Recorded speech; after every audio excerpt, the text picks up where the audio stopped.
तो वो ऐसे इग्नोर करो। Am I audible now? ठीक है। बेटे हम सर्कल स्टार्ट कर रहे हैं। पहले हम थोड़ा सा बेसिक करेंगे, उसके बाद हम इसके क्वेश्चंस देखेंगे। ठीक है।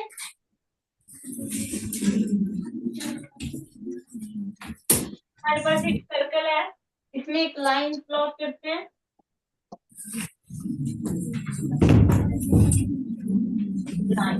Line A B.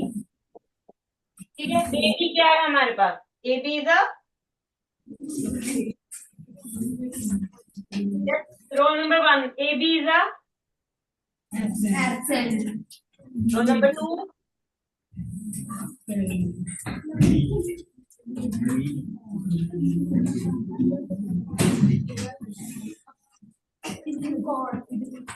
A B is a 4। ठीक है। अगर यहाँ पे मैं एक सेंटर लेती हूँ जो हमारे पास ए बी से बन रहा है, एक और कोड ली मैंने, कोड सी डी, वो भी सेंटर पे एक एंगल बना रही है। मैंने कहा A B is equal to C D. ठीक, ये मैंने कहा बोला है आपको। तो हमारे पास जो एंगल 1 एंड एंगल 2 है, इनका रिलेशन बताओ जरा। वर्टिकली ऑपोजिट नहीं है। लाइन देखो कैसे जा रही है, वर्टिकली ऑपोजिट एंगल्स नहीं है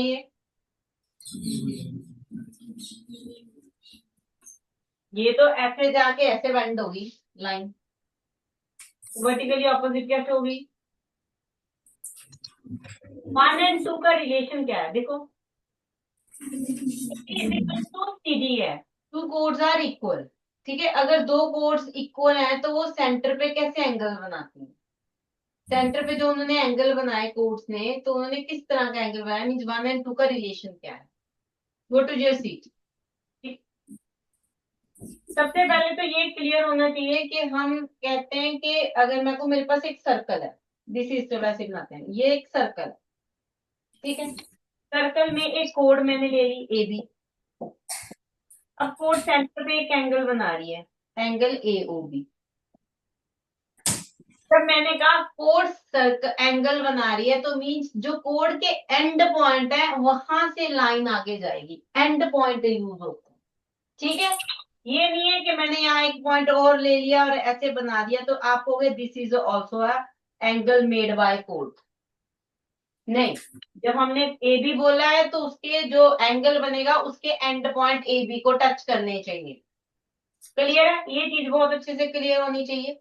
कई बार क्या होता है, आगे जाके हम पढ़ेंगे तो हम इसी को ए ओ एल को काउंट कर लेते हैं, दैट इज अ कोड। नहीं, ये कोड नहीं है हमारे। ठीक है। तो यहाँ से आगे बढ़ते हैं हम। हमारे पास क्या है?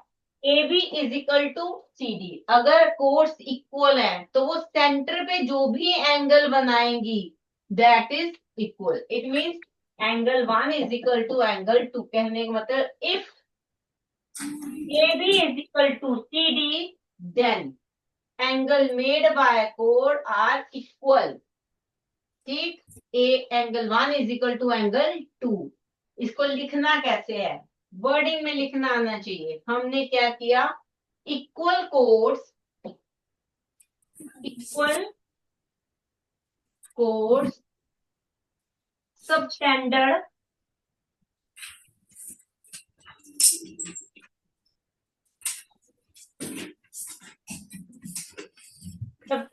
इक्वल एंगल्स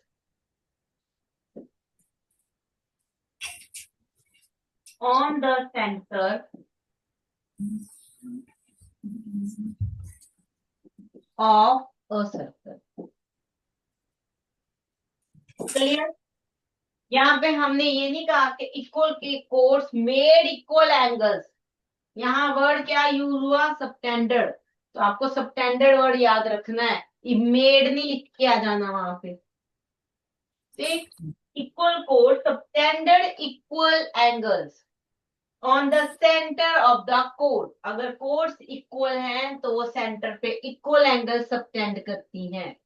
क्लियर है? कुछ पूछना है इसमें? हम आगे करें। ठीक। अब अगर मुझे प्रूव करना हो कि angle 1 is equal to angle 2, ये मेरा गिवन हो, ये मेरा ट्रू प्रूफ है, तो हम कैसे करेंगे? कौन बताएगा? Roll number 3। यस बेटे, पता है आपको? ओके, कोई बात, गो टू योर सीट बेटे, मैं करवाती हूँ। ठीक है, हम इसको करते हैं। हमें क्या गिवन है? हमें गिवन है, देखो जरा, ये सेम डायग्राम गिवन है, A B is equal to C D, means chords are equal. हमारा टू प्रूव क्या है? हमारा टू प्रूव है एंगल सबटेंडेड बाय इक्वल कोड आर इक्वल। कहने का मतलब angle A O B equal to angle C O D, ये हमारा टू प्रूव है ना? हमें ये करना है। तो प्रूफ में हम क्या करें? अगर हम ये दोनों ट्रायंगल्स को कॉन्ग्रुएंट कर दें तो बाय सीपीसीटी ले सकते हैं हम, ये चीज कर सकते हैं कि नहीं? तो हम, हाँ, तो हम ये दोनों ट्रायंगल्स को कॉन्ग्रुएंट करते हैं in triangle AOB and triangle COD. ये दो ट्रायंगल्स उठा ली हमने। अब इसमें क्या है? A B is equal to C O C कर सकते हो, A O is equal to, ये मान लो ओ है, A O is equal to O C and O B is equal to O D. क्या है भाई, ये इक्वल क्यों है? कोई बताएगा? These are radius. हाँ, very good, these are radius. एक से ज्यादा लिया है तो रेडियाई, प्लूरल फॉर्म। ठीक, तो ये हमारे पास बन गया रेडियाई, डबल आई है ये, दोनों आई। ठीक, अब A B is equal to C D हमें गिवन है, ये तो हमें गिवन ही है। तो ट्रायंगल्स क्या होंगे? Therefore triangle A O B congruent to triangle COD by side side side, S criteria आ गया हमारे पास। अगर कॉन्ग्रुएंट है तो एंगल 1 एंड एंगल 2 क्या हो गया? Equal. Therefore angle 1 is equal to angle 2 by CPCT. यही हमें प्रूव करना था, angle 1 is equal to angle 2। ठीक, हमने कर दिया कि अगर फोर्स इक्वल है तो वो सेंटर पे इक्वल एंगल सबटेंड करती है। क्लियर है बेटे? क्लियर? Yes, ma'am. ठीक है, इसी तरह उल्टा कर सकते हो। अगर मैं कहूँ angle 1 is equal to angle 2, कहने का मतलब टू कोर्स, अब मैंने इक्वल वर्ड नहीं यूज किया, मैंने कहा two chords subtend equal angle, मैंने वर्ड कहाँ यूज किया? Equal angle, then chords are equal. उल्ट हो गया ना? उल्ट हो गया, ये लिख लिया। नेक्स्ट पेज पे चल जाए। ठीक है, मैंने कहा two chords A B and C D subject full angle on the center of a circle, then chords are equal। तो हमने कहा, अब मैंने कहा if angle A O B equal to angle C O D, ये अगर equal है then chords are equal. ठीक है, A B is equal to C D भी लिख सकते थे, वो कोई फर्क नहीं पड़ता, मैंने C D is equal to A B लिख दिया। इक्वल है जैसे मर्जी लिख दो, A B is equal to C D, तो वो साइड से इक्वल होती हैं। एंगल इक्वल है तो कोड्स इक्वल होंगी, कोड्स इक्वल है तो एंगल इक्वल होगा। क्लियर? बोथ साइड से हम बोथ साइड से यूज करते हैं। और इसको वर्डिंग में कैसे लिखते हैं? इफ एंगल सबटेंडेड बाय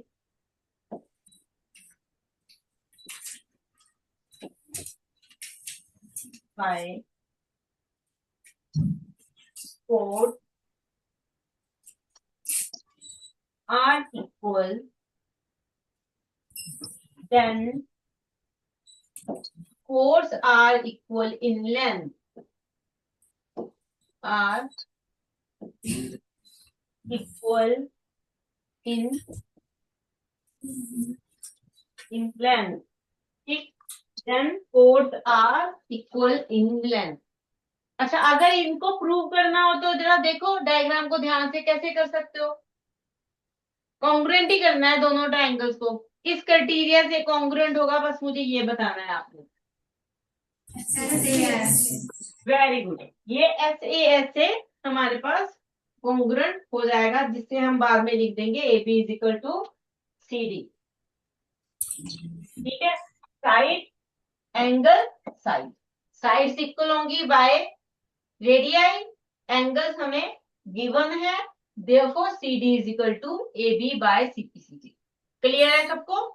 तो ये एक रिजल्ट आपको याद रखना है।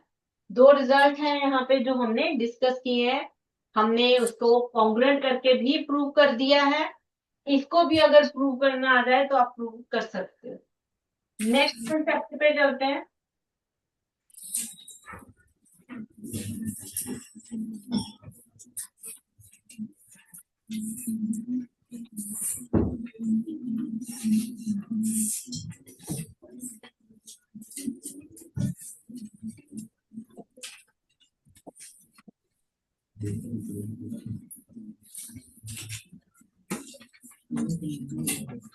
Perpendicular drawn from a center to chord, ये मेरे पास कोड है AB, ठीक है, ये एक सेंटर है O, यहां से मैंने परपेंडिकुलर प्लॉट किया, परपेंडिकुलर प्लॉट किया OL, ठीक है।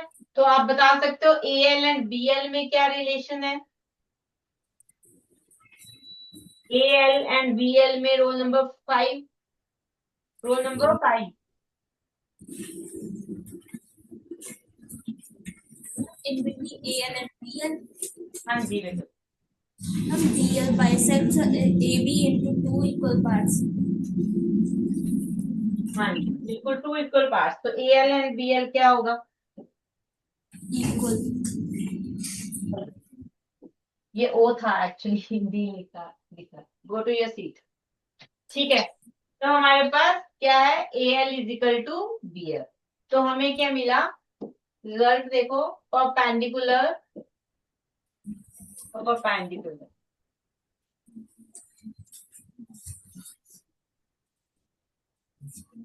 drawn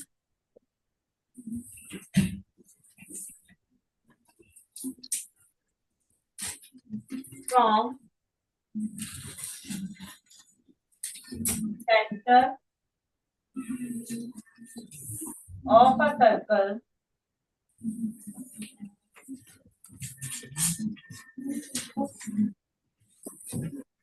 chord bisect the chord, bisect the chord, ठीक है। अगर हम परपेंडिकुलर प्लॉट करते हैं, ड्रॉन करते हैं, तो वो बाइसेक्ट करता है, कहने का मतलब AL is equal to BL, ठीक, ये चीज रहेगी। अगर मुझे इसको प्रूव करना है कि ये है, तो हम इन दोनों ट्रायंगल को कॉन्ग्रुएंट करेंगे। हमें क्या प्रूव करना है? ये हमें 2 प्रूव करना है। हमें गिवन क्या है?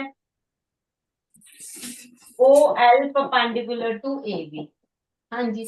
रोल नंबर कौन सा आया था बेटी? 6 था अभी। Roll number 6, roll number 6, yes. तो जब ये AL is equal to BL,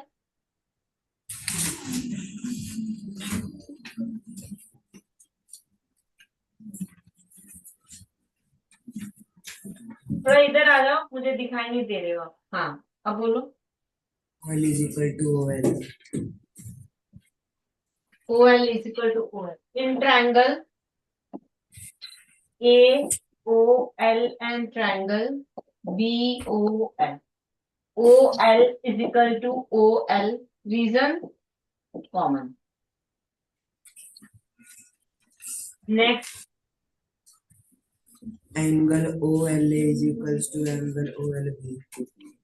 angle OLA is equal to angle OLB each 90 degree. Next, OA is equals to OB. OA is equal to OB. The reason is radius. Triangle congruent. Triangle AOL congruent to triangle VOL. Criteria बताओ जरा.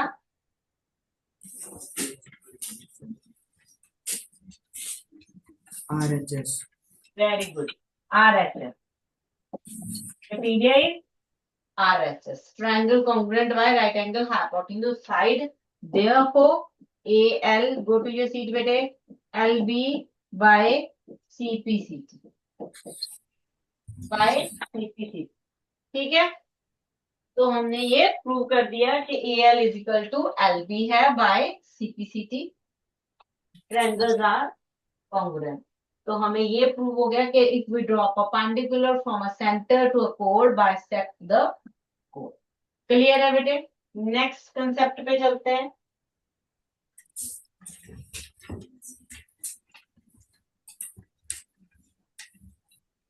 ठीक है. Next concept.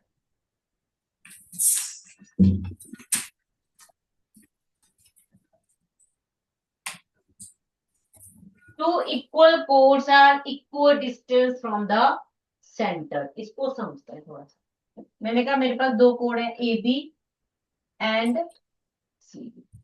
ठीक है. यहाँ पे मेरे पास centre O है.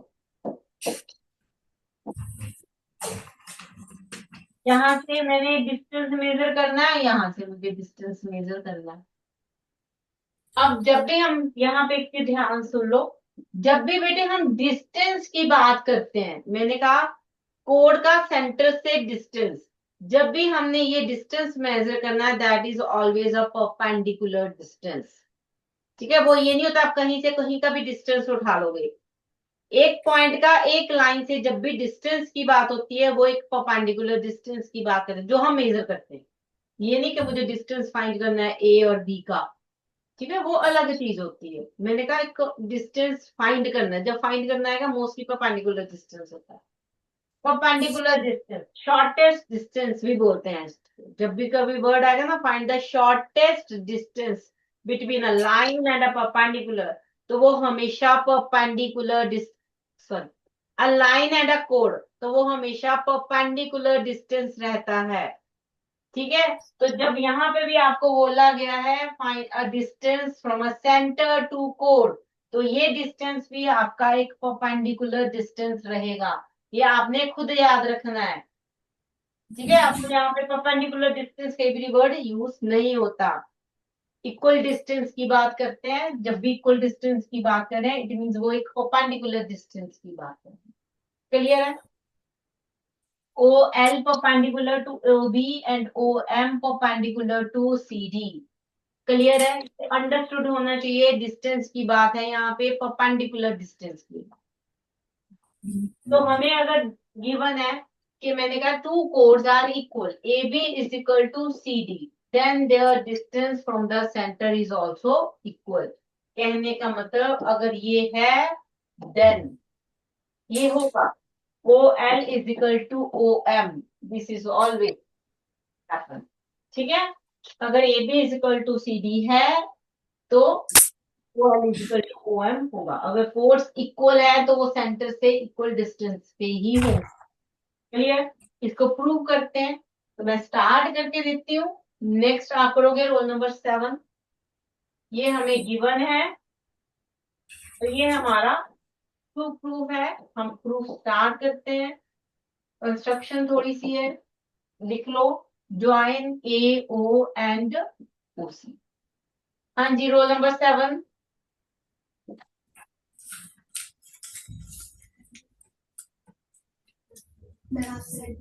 थोड़ा आगे आ जाओ, मुझे दिखाई नहीं दे रही. Roll number 8. Roll number 9. Next जो भी प्रेजेंट है वो आ जाओ. 9, 10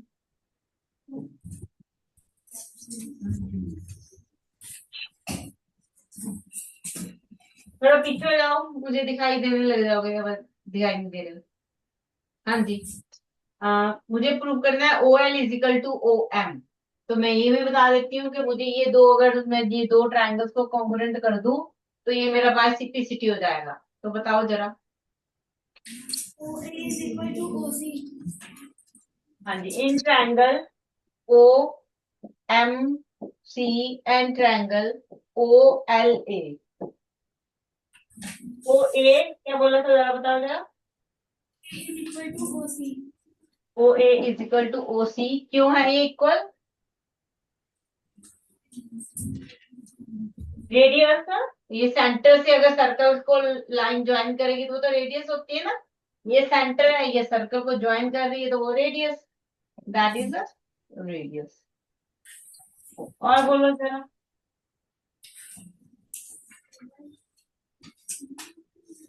Angle L is equal to angle M. Angle L is equal to angle M. Reason?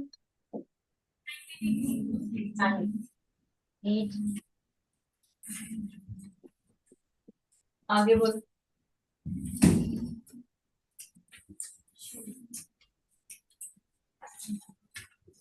ये गिवन है A B is equal to C D. इसका हाफ इक्वल होगा। A B का हाफ क्या है? सी डी का हाफ क्या है? हो गया है ना। As A B is equal to C D, तो यहीं पे मैं हाफ कर रही हूँ। Half of A B is equal to half of C D. Therefore A L is equal to C M. Clear है? A L is equal to C M, half of A B and half of C D. तो मैंने इसलिए clear किया था कि ये एक perpendicular distance होता है, क्योंकि हमने इससे जस्ट पीछे किया कि जब हम सेंटर से परपेंडिकुलर कोड पे प्लॉट करते हैं तो वो कोड को टू इक्वल पार्ट्स में डिवाइड करता है, मीन बाइसेक्ट करता है। बाइसेक्ट करता है तभी तो हम ये कंडीशन ले पाएंगे, अदरवाइज तो हम ले ही नहीं सकते। और बाइसेक्ट कौन करेगा? अगर परपेंडिकुलर प्लॉट होगा। क्लियर? तो ये जो परपेंडिकुलर कंसेप्ट मैंने स्टार्टिंग में बताया, उसने दो क्राइटेरिया को फुलफिल किया है, दोनों कंडीशंस। एक तो वो खुद 90 डिग्री का है, हमने परपेंडिकुलर बोला। दूसरा बाइसेक्ट का क्राइटेरिया जो हमने पीछे किया कि अगर हम परपेंडिकुलर प्लॉट करते हैं सेंटर से कोड पे तो वो कोड को बाइसेक्ट करता है। ठीक है, वो भी हमने यूज किया। तो यहाँ पे ये भी लिख सकते हो, यहाँ पे लिख सकते हो perpendicular from centre bisect support.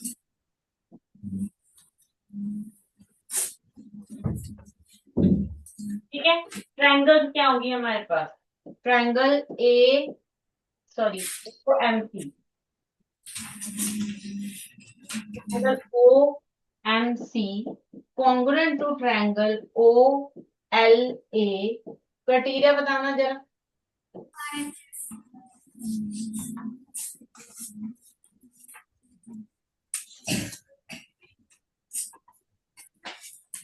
ठीक है, R H F. therefore OM is equal to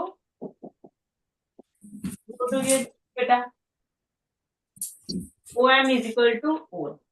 ठीक है, क्लियर है? अब इसको लिखना कैसे है? अब हम ये सारा प्रूफ थोड़ी करके आएंगे अगर हमें डायरेक्ट यूज करना है, नहीं हम ये लिखते हैं। अगर मुझे ये रिजल्ट डायरेक्ट यूज करना है तो लिखना कैसे है वो देखो।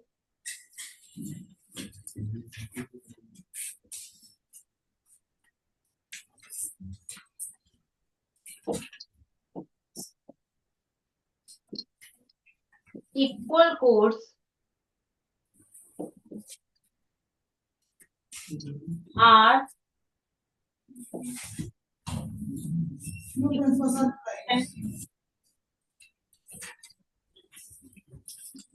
from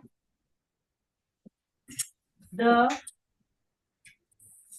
center of the circle।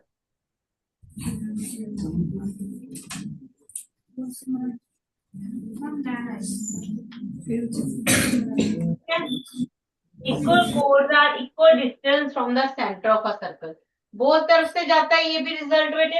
अगर डिस्टेंस इक्वल रहेगा तो कोड्स इक्वल होती हैं, अगर कोड्स इक्वल हैं तो डिस्टेंस इक्वल रहता है। ये बोथ साइड से जाता है, ये भी रिजल्ट। ठीक है, तो दूसरा भी हम लिख लेते हैं साथ में। आर बोलना नहीं है। If chords are equal distance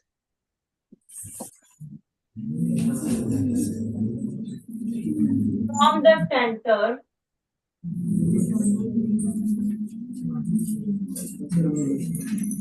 of a circle,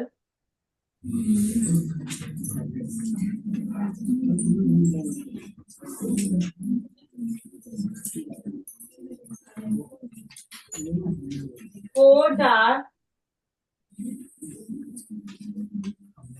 equal in length.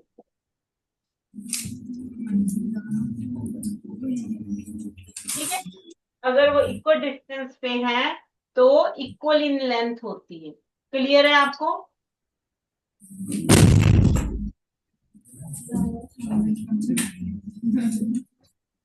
ठीक है, एक आर्क वाला कंसेप्ट करते हैं, देन 2 क्वेश्चन डन होंगे हमारे पास।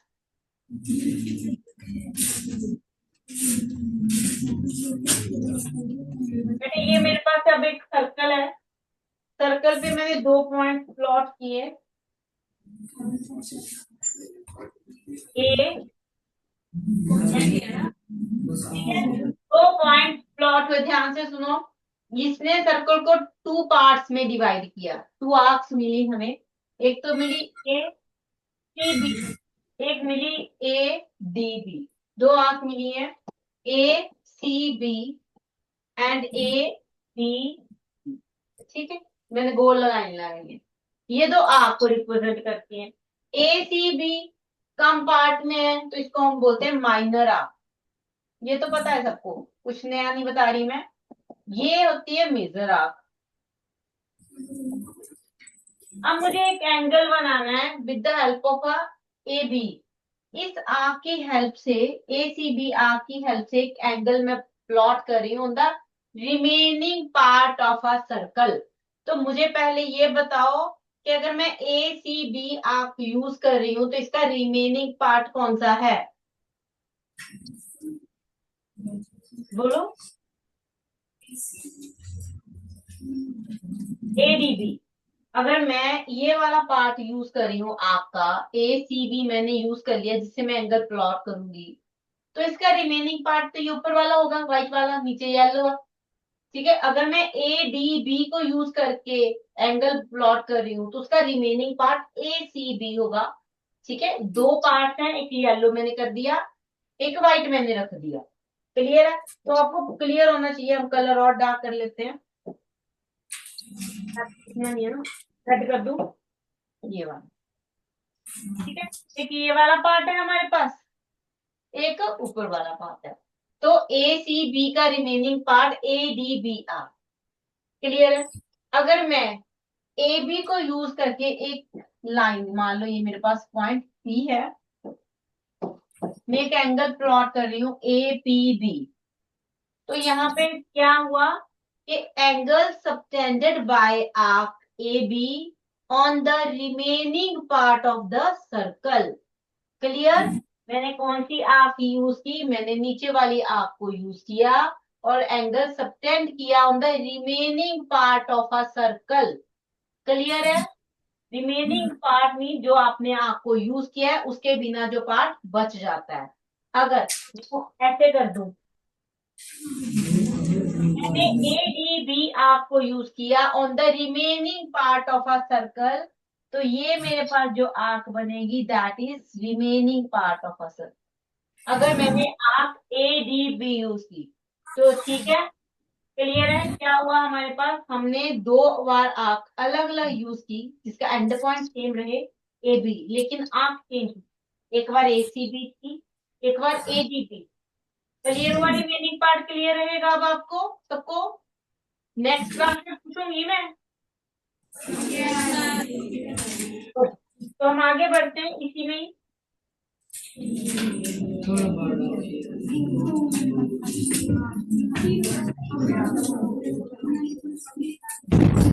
ठीक है, आगे बढ़ते हैं इसी में ही। अब मैंने कहा मेरे पास आर्क ए बी है, subtended angle A P B on the remaining part of a circle and angle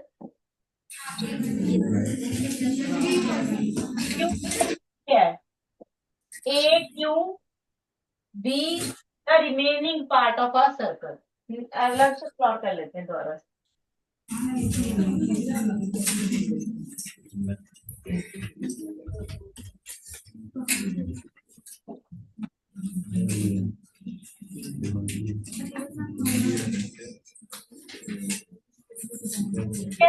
A B आपको हमने यूज किया on the remaining part of a circle पे एक एंगल बना एंड एक एंगल ये बना।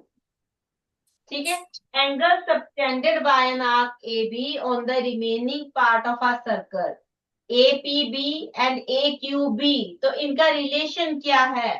ए P B and A Q B का रिलेशन क्या है? कौन बताएगा? Roll number 10। Roll number 10। Roll number 19 60 दोबारा बताओ जरा, क्या है ये एंगल? जरा प्लीज, क्या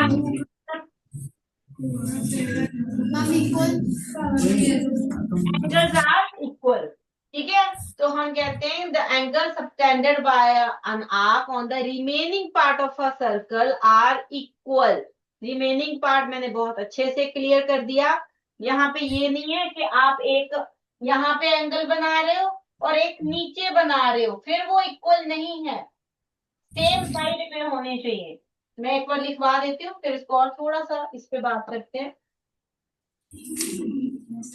एंगल, ये रिजल्ट आपको याद रखना है। Angles bye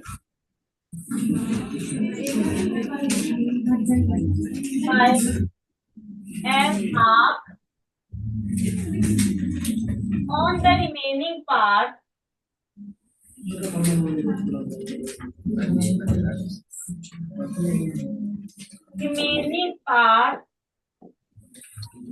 of a circle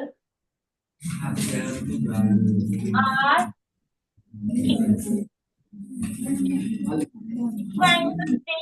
जितने मर्जी एंगल बना लो इस पे, अगर मैं यहाँ एक एंगल और बना लूं एल, ये भी इन सबके इक्वल ही होगा। जितने मर्जी एंगल बना लो बट सेम आंख पे होने चाहिए। समझ आई चीज? ठीक है, मैंने यहाँ से स्टार्ट किया ए से, एक एंगल ये बना मेरे पास, फिर मैंने ए से स्टार्ट किया, एक एंगल ये बना मेरे पास, फिर मैंने ए से स्टार्ट किया, एक एंगल ये बना मेरे पास। ए से बी पे पहुंचे on the remain same part of arc, arc का सेम पार्ट होना चाहिए। ठीक है, तब वो इक्वल होते हैं, उल्टे नहीं होने चाहिए। एक यहाँ पे एंगल बन गया, एक नीचे एंगल बन गया, फिर वो इक्वल नहीं है, सेम आर्क पे होने चाहिए रिमेनिंग पार्ट। तभी मेंशन्ड है, रिमेनिंग पार्ट का मतलब यही है। ठीक है, जिसको आपने यूज करना है। तो ये वर्ड भी आप अगर ये यूज कर लो ना, रिजल्ट, और ये आप छोड़ के आए हो, तो ये रिजल्ट आपका गलत हो जाएगा, मैं पहले बता दूं। रिमेनिंग पार्ट आपका इम्पोर्टेंट है, यहाँ पे ये लिखना जरूरी है जब ये रिजल्ट आपको इन वर्ड यूज करना है। क्लियर है? हाँ जी, असाइनमेंट बताना जरा। पहला क्वेश्चन क्या है? In the given figure O the centre of the circle A O B, यही है बेटे असाइनमेंट। ठीक है, पहला क्वेश्चन करते हैं। Centre of the circle angle A O B and angle C O D are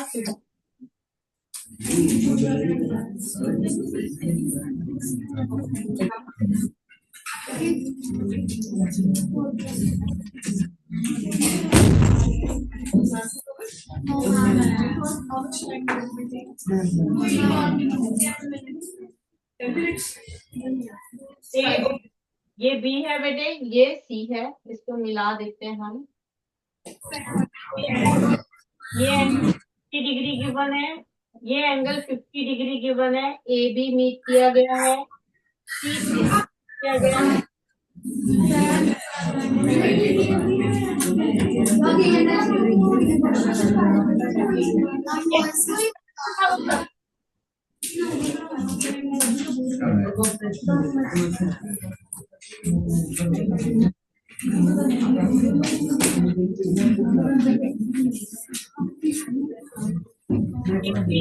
find करना है। देखो दो वे हैं, चाहे तो आप इसको कॉन्ग्रुएंट कर दो, मर्जी आपकी, आप कॉन्ग्रुएंट कर सकते हो। ये दोनों रेडियाई हैं, ये भी रेडियाई हैं, और ये 50 डिग्री आपको गिवन है, तो साइड एंगल साइड क्राइटेरिया से कॉन्ग्रुएंट हो गया। दूसरा, एक वे से नहीं सोचना होता, एक क्वेश्चन के लिए भी एक से ज्यादा वे होते हैं, तो आपको पता होना चाहिए, अपने आप को ओपन रखना है। दूसरा वे है कि angle subtended by an arc A B, ठीक है, चाहे कोड बोल दो, एंगल सबटेंडेड बाय कोड A B on the centre is 50 degree and angle